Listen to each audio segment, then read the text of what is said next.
Saat itu garis lurus tauhid ditegakkan kembali. Akan terjadi 2 hari gelap gulita tanpa surya, tanpa cahaya. Dingin merasuk hingga ke pusat sukma. Semua manusia sirna kepercayaan dirinya, menatap dengan sangat gamblang gambar kebodohannya. Hatinya ambruk di dalam penyesalan yang tak terkira-kira.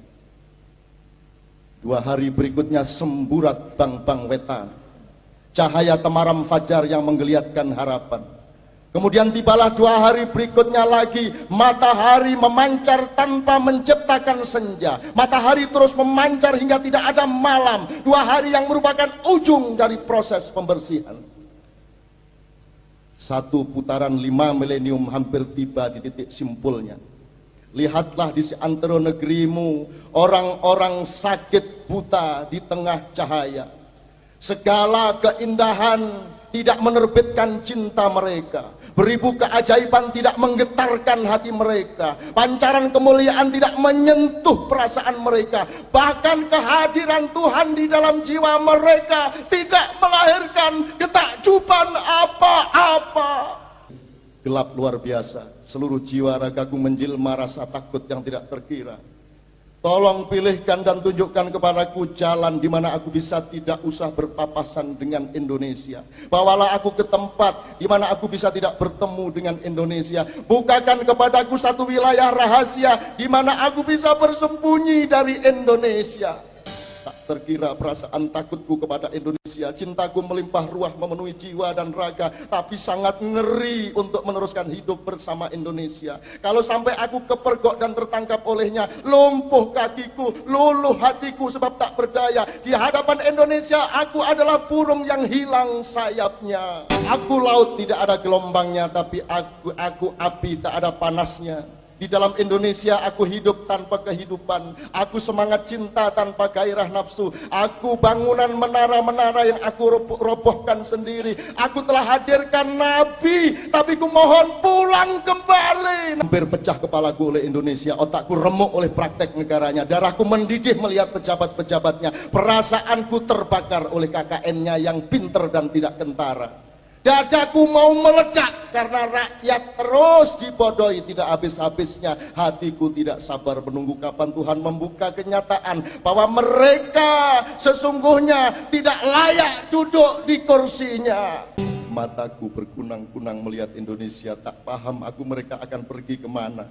Amat sukar kutemukan kesungguhan hatinya. Tidak sanggup kuhimpun kepingan-kepingan dan pecahan-pecahan pikiran mereka. Tidak mampu aku menangis oleh tangisnya, dan tidak bisa aku tertawa oleh tawanya.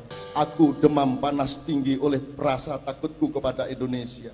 Buntu akal pikiranku melihat kelas menengahnya yang sia-sia. Aku menggigil oleh tayangan media-media cetak dan oleh media cetak dan tayangannya. Aku ngeri bertemu dengan wartawannya. Aku tenggelam dilindas oleh dahsyat informasinya. Aku mabuk berat oleh gosip, ghibah dan rasanannya.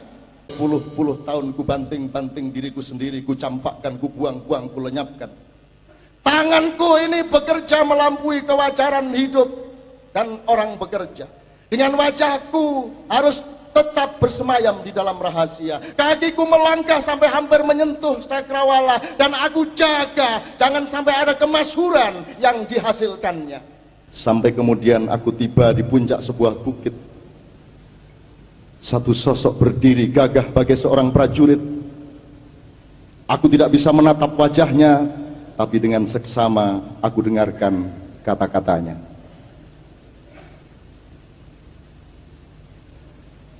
Nama asliku di kampung Wiranto Bambang Prabowo. Teman-teman memanggilku Wowok. Di dunia persilatan gelarku Mego Kolo Subianto. Anak-anak buah memanggilku Mas Toto.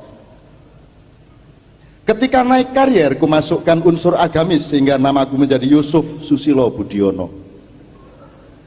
Para rekan memanggilku Nono. Aku siap maju perang, apapun jenis pertarungannya. Silahkan menggelar Brontayuda, Yudoyono, Wiroyudo, Yudokolo, Bowoyudo ataupun Megoyono. Dan aku deklarasikan hari ini, kabinetku bernama Kabinet Laba untuk Rakyat.